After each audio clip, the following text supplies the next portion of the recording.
Olha, eu não uso o termo música regional porque o termo música regional, na maioria das vezes, ele funciona mais como um desqualificativo do que como um localizador. A gente nunca diz que Grande Sertão Veredas é uma obra de cunho regional, embora seja talvez uma das obras literárias mais regionais que o Brasil tenha produzido, porque ela tem uma excelência, uma qualidade tal que ela pode ser vista como uma obra universal. Né? E isso são palavras da Lígia Chapini Moraes, uma professora da literatura da USP. A gente pode até enquadrar nesse mesmo âmbito o primeiro disco do Dorival Caymmi, que não é tratado como música regional, Canções Praeiras, embora seja um disco absolutamente regional. Então, mas sempre foi tratado como música popular brasileira. Então, o termo regional, primeiro ele reforça um etnocentrismo e um geocentrismo de Rio de Janeiro, São Paulo e Salvador, entende? Em detrimento de todo o resto do Brasil, e ele acaba colocando num status um pouco inferior o que é enquadrado nessa produção. A formação de cânones, na realidade, ela se dá desde o início da colonização. A gente tem uma série de fatores, inclusive o próprio projeto de colonização portuguesa, no momento em que eles, em 1727, suprime o uso da língua brasílica, que era o Nhangatu, que era a língua falada de São Paulo, Rio Grande do Sul, e impõe o uso da língua portuguesa obrigatoriamente. E o Nhangatu continua sendo falado até final do século XVIII, 2 vezes mais do que o português, já é uma tentativa de cânone. Né? No momento que, repara que quando a família real vem para o Brasil é quando chega a primeira tipografia no Brasil, que é a tipografia régia.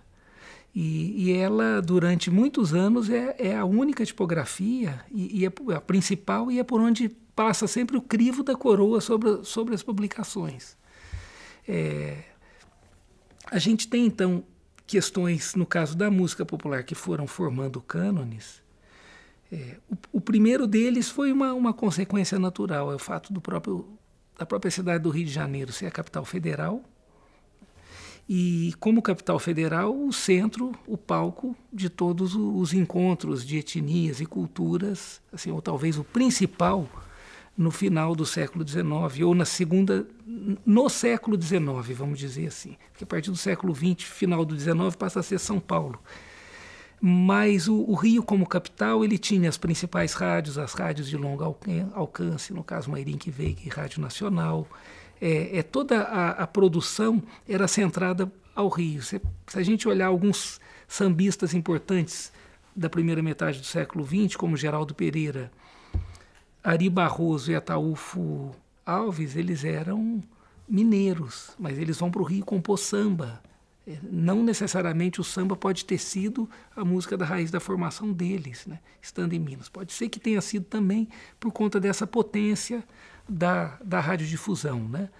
Agora, por um outro lado, os cânones eles vão se perpetuar, principalmente a partir dos anos 1960, na medida em que a crítica é ela quem vai dar a ignição desses posteriores estudos acadêmicos que vão surgir. Os primeiros estudos acadêmicos foram feitos a partir de escritos da crítica. Então, no caso, quando a crítica surgia algo novo, quando surge a bossa nova, é fácil para a crítica entender as transfigurações musicais todas, né, as renovações estéticas que vão ocorrer na bossa nova em função do samba-canção, que era a música que, vamos dizer, imperava aí nessa corrente central da música brasileira. Então fica muito fácil para a crítica entender. Agora, houve acontecimentos que a crítica não soube se posicionar. A gente pode citar, com a vinda da bossa nova, a gente tem o ressurgimento dos jazz trios e, por conseguinte, da música instrumental, que depois do choro, a partir dos anos 30, vai servir mais de base instrumental para as gravações de samba e também de algumas de música caipira aqui na cidade de São Paulo. A partir daí, o choro ele vai meio que sobrevivendo, ele não tem uma grande evidência, né? Salvo um ou outro Jacó do Bandolim que surge, né, mais para os anos 50 já, mas é com a bossa nova que os jazz trios vão proporcionar esse renascimento da música popular. E nos anos 1960 surge o Quarteto Novo, que é um grupo formado por um paulista e 3 nordestinos, no caso, Heraldo do Monte, Hermeto Pascoal e Théo de Barros, e o Ayrton Moreira, né? Esse grupo ele vai trazer proposições musicais nunca antes imaginadas dentro do que a gente entende por música instrumental brasileira. É uma música quase que de câmera, trabalha com contraponto, tem a inserção de novos timbres, novas escalas que não eram usuais nessa corrente central da música popular brasileira, e composições também muito sofisticadas. Agora, como a crítica de certa forma não olhou para isso efetivamente, isso passou. Outro fato muito explícito é o próprio Clube da Esquina. O Clube da Esquina, quando o Clube da Esquina surge, a mídia não tem com que compará-lo, nem com Tropicália, nem com Jovem Guarda, nem com Canção de Protesto, porque na realidade é um grande movimento de síntese e muito moderno. Então passou batido também. Eu fico imaginando que, em termos da potência musical que esses caras trouxeram, na minha maneira de ver, enquanto músico, eu acredito que diversos músicos com os quais eu já conversei, foi talvez o movimento mais musical que aconteceu no Brasil, a coisa mais avançada. Ele passou batido e ele não teve o reconhecimento que merecia ter tido. Se a gente olhar para a Tropicália, foi um movimento muito importante, inclusive conceitualmente, no olhar a cultura brasileira, a situação sociopolítica e ideológica que estava acontecendo. Eles se posicionaram de uma maneira muito lúcida, tudo muito interessante, mas musicalmente eles não tiveram essa potência, né, que o clube teve. E, no entanto, é um movimento excessivamente... Que bom que é excessivamente, né? Isso não é ruim. Falado e tratado, e muito em função desses estudos acadêmicos que vão olhar para a crítica e ver o que a crítica escreveu. Como a crítica não escreveu, então passa batido.